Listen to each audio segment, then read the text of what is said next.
बहू की पढ़ाई के पैसे उसके मायके वाले देंगे। रचना कॉलेज में बीएससी अंतिम वर्ष की छात्रा थी और पढ़ने में बेहद होशियार थी।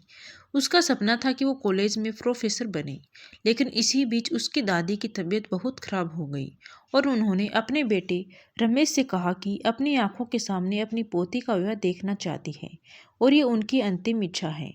रमेश जी अपनी माँ से बहुत ही प्यार करते थे, इसीलिए माँ की बात मान गए और रचना के लिए लड़के देखना शुरू कर दिया।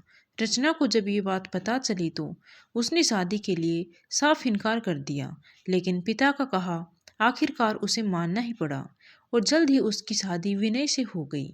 विनय अच्छे परिवार का लड़का था और बैंक में नौकरी करता था। शादी के बाद रचना घर के कामों में उलझ कर रही और समय के साथ एक बच्चे की माँ भी बन गई। उसके मन में आज भी इच्छा थी कि वो जीवन में कुछ नया करे, नई उपलब्धियां हासिल करे। दिल अनेक ख्वाब बुनता, लेकिन विनय सभी ख्वाबों पर पानी फेर देता। एक बार फिर से उसने अपनी इच्छा विनय के सामने रखी। विनय, मैं आगे की पढ़ाई करना चाहती हूँ। मेरी आंखों ने ढेरों ख्वाब देख रहे हैं।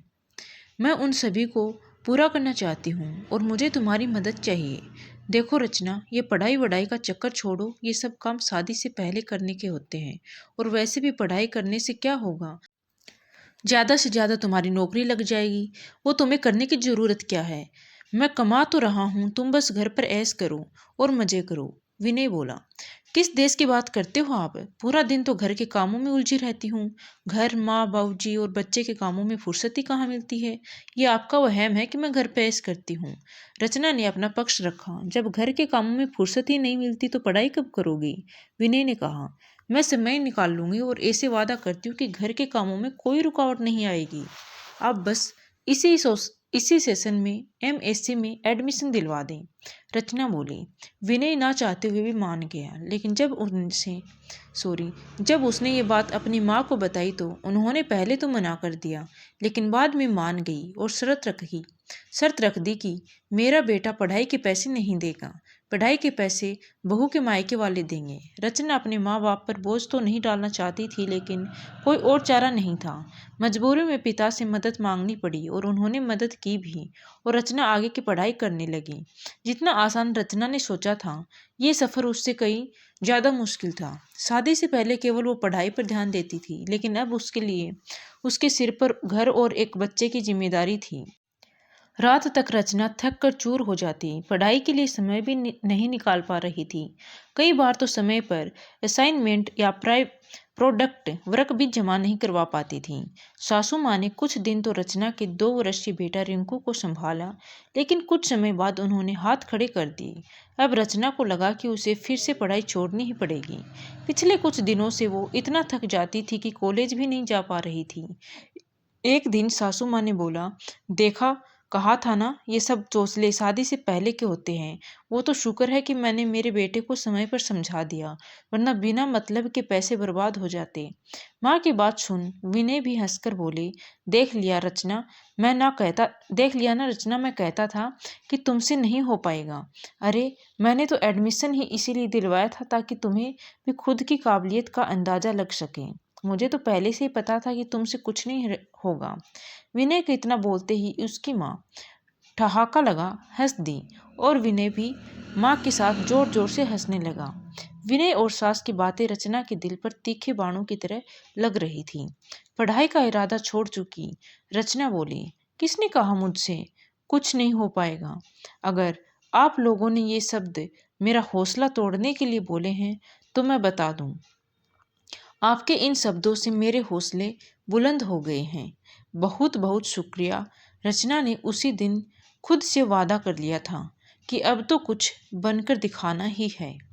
पति का साथ ना मिलने से वो दुखी जरूर थी, लेकिन उसने खुद को कमज़ोर पड़ने नहीं दिया। रचना ने एक बार फिर अपने माता पिता से मदद मांगी तो उन्होंने उसे सुझाव दिया कि चिंटू को कुछ समय के लिए उनके पास छोड़ दिया जाए।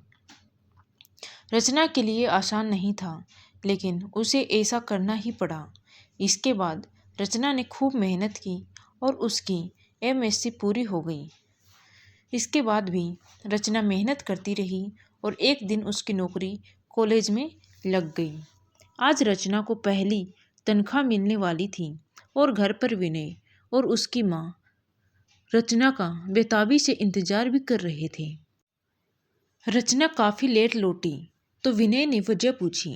रचना बोली, तनख्वाह मम्मी पापा को देने गई थी। क्या तुमने तनख्वाह घर दे दी? विनय ने कहा। तो सासू माँ भी चालू हो गई। अब ये तुम्हारा घर है रचना, कब तक मायके के प्रति मोह रखोगी? तुम्हारी तनख्वाह पर केवल ससुराल वालों का ही हक होता है। खबरदार जो आगे से मायके वालों को पैसे दिए तो। माँ जी, मेरी तनख्वाह पर पहला हक मेरे माता पिता का है, क्योंकि उन्होंने मेरी उस समय मदद की थी जब आपने मुंह फेर लिया था। याद ही होगा ना, फीस के पैसे भी मुझे पिताजी से ही लेने पड़े थे और आपने तो चिंटू को भी रखने से मना कर दिया था। और जानबूझकर या अनजाने में आप लोगों ने मेरे सामने ऐसी परिस्थिति कई बार पैदा की जिनसे परेशान होकर मैंने पढ़ाई छोड़ने का फैसला लिया था। लेकिन मेरे माता पिता मेरी हिम्मत बन मेरे पीछे खड़े रहे। और हाँ, मैं तनख्वाह देने तो गई थी लेकिन उन्होंने ली नहीं। लेकिन इसी बहाने आपकी घटिया सोच मेरे सामने आ गई। जैसी आप लोगों की हरकतें हैं, उस विवाह से तो मुझे ये घर छोड़ देना चाहिए।